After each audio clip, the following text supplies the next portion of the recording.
Imagine the shock of a political insider, once entrusted with shaping the destiny of a state, now facing serious federal accusations that could unravel careers and shake public trust, right in the heart of California's political scene. This isn't just another headline.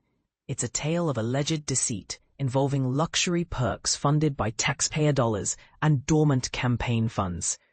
But here's where it gets controversial. How does something like this happen under the radar? Federal prosecutors have charged Dana Williamson, the former chief of staff to Governor Gavin Newsom, with scheming to divert $225,000 from the inactive state campaign account of 2026 gubernatorial candidate Xavier Becerra. On top of that, she's accused of improperly deducting over $1 million in extravagant items like designer handbags and opulent trips as business expenses on her personal tax returns. And this is the part most people miss. The scheme reportedly involved creating fake invoices for consulting work to justify the payouts, all while Becerra was away serving as U.S. Health and Human Services Secretary under President Biden. According to a 23-count indictment revealed on Wednesday, Williamson allegedly teamed up with Sean McCluskie, Becerra's ex-chief deputy at the California Attorney General's office, and lobbyist Greg Campbell. They supposedly orchestrated this through controlled shell companies, starting their maneuvers as early as 2022. The funds were funneled to pay for non-existent services, with a large portion reportedly going to McCluskie's spouse, who was described as a homemaker at the time. McCluskie has already agreed to plead guilty to 1 count of conspiracy for fraud and is assisting prosecutors.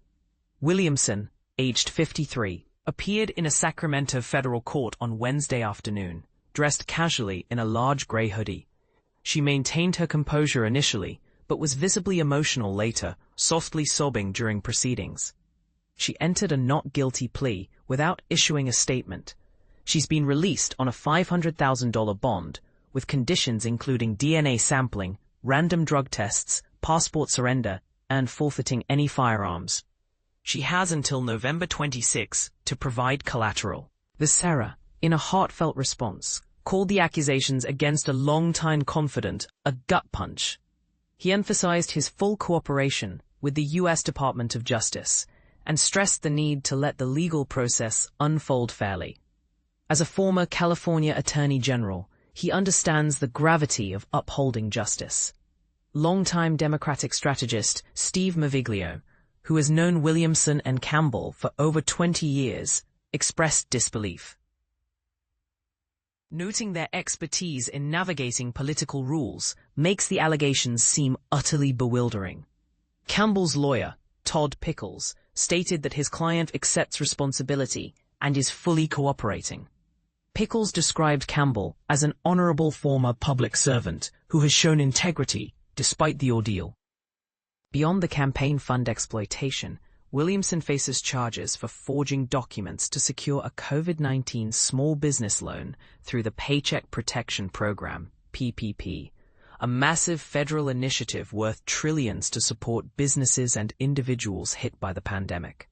She also allegedly treated lavish purchases as deductible expenses, including a $15,353 Chanel handbag, a $5,818 Fendi wallet, a $150,000 birthday excursion to Mexico complete with an $11,000 yacht rental, a $21,000 private jet outing, and over $10,000 spent at an unnamed California theme park, all supposedly claimed on her taxes as work-related.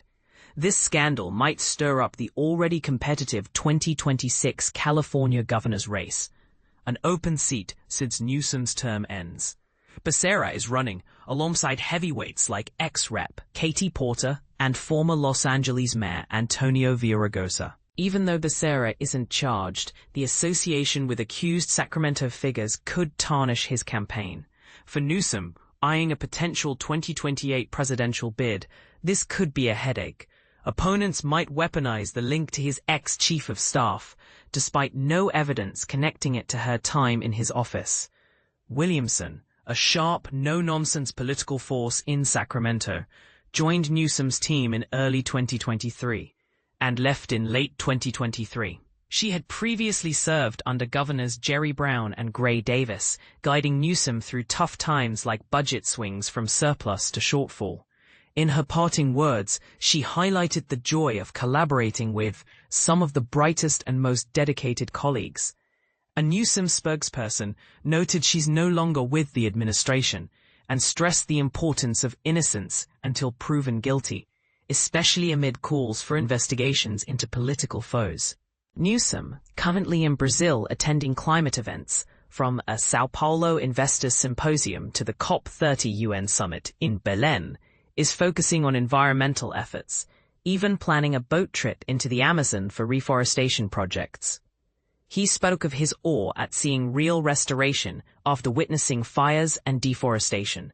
The FBI, along with IRS criminal investigation, conducted a 3-year probe starting under the Biden administration.